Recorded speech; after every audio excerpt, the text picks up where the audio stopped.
Every now and then, I have to put aside the pottery mug and get out a beautiful teacup. This is one of those mornings.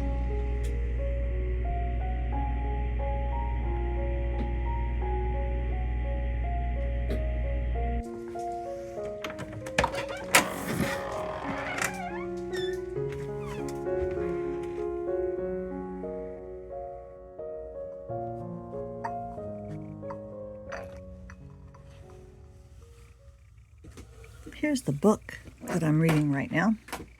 My evening reading, my bedtime reading. Stillmeadow Seasons by Gladys Tabor. Let me show you Gladys Tabor. This book was published about 1950. So it's been a while.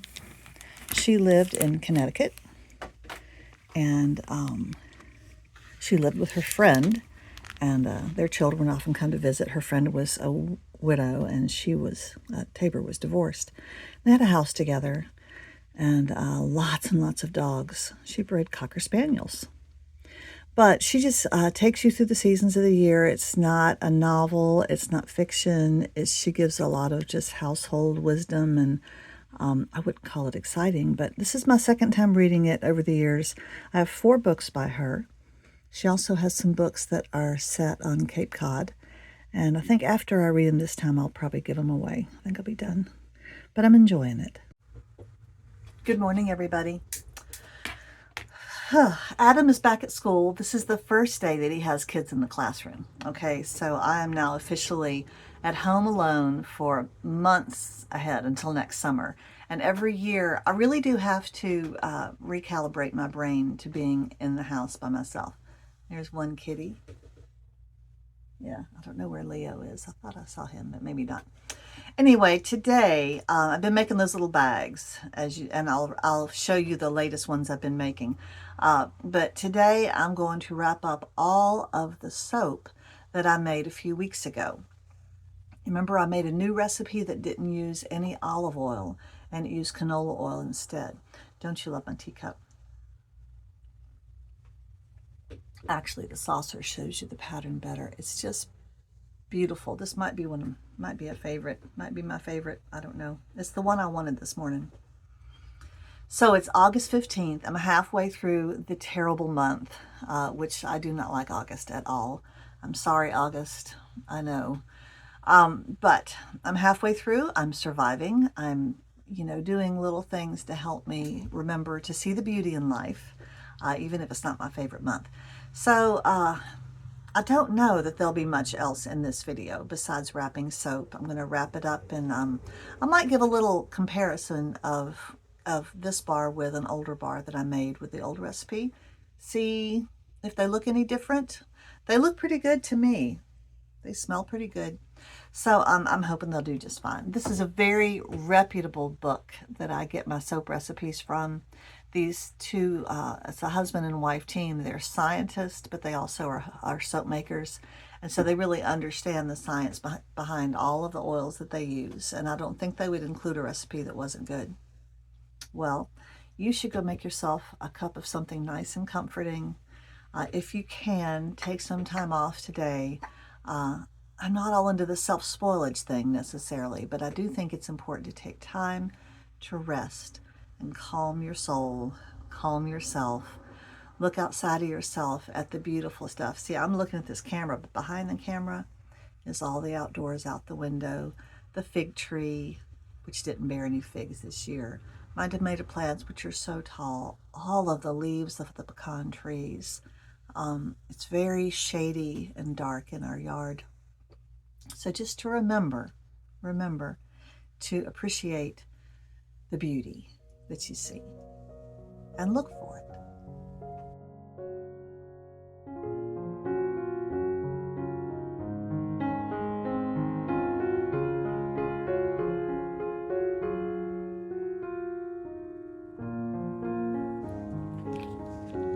I buy this paper 12 by 12.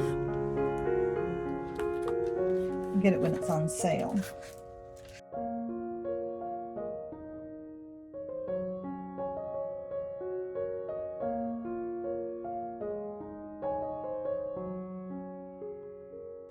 I cut it the width of my soap, just a little bit narrower than the soap bar.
This little batch over here is next up for packaging.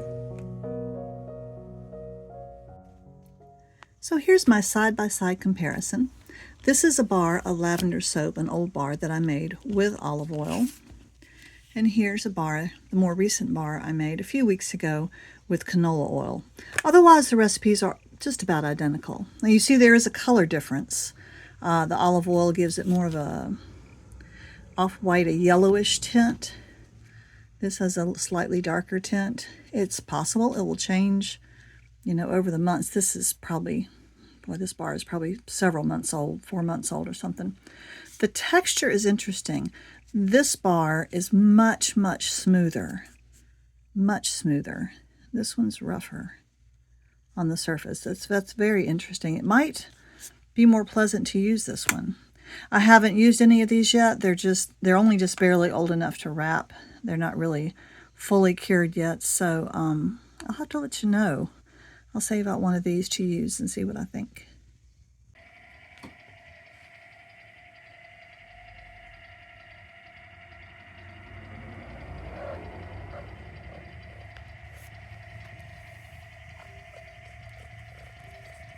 Don't bite me. She has such beautiful little paws.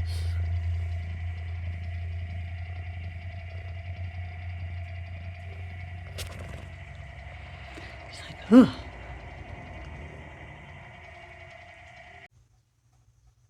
This is a lovely unscented oatmeal soap.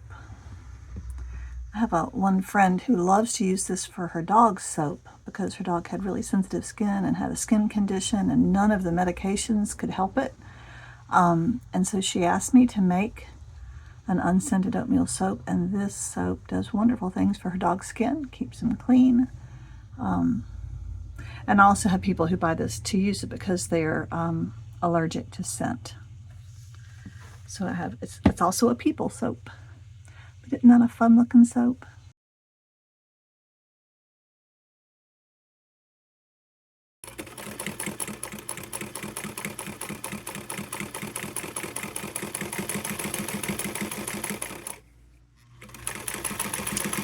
Yes, I'm sewing more of these crazy bags. This is my favorite time when you turn it. I never seem to get tired of turning these things and yanking and pulling and wondering if it's going to work. And then all of a sudden, it does. This is a very fun fabric. Both of these were thrift store fabrics. I, get a yard and a half or two. And I like having a plaid, kind of a gingham or something on the inside. I think that that works really well. I haven't known what in the world I was going to use this other fabric for. And now I know. I hope the little ladies are turned the right way. See, it has that poofy look. I think they are turned the right way. Yep, the houses are upright. It does take a bit of ironing afterward. If you happen to be watching this for the first time and you didn't see my last video, I'll put a link up at the top, because that's where I show you how to make these little bags. With the box pleat bottom, I really like that. It turns out so neat every time. Yeah, this one is really cute. This is the second one I've done with this plaid on the inside. Of course, I haven't finished it yet. Got to have a drawstring and all that. But this is when you can really, oh yes, that's cute, cute, cute. I'm thinking about making a bunch of these and giving them to folks at Christmas, maybe. You could fill it with candy. Isn't that a good idea?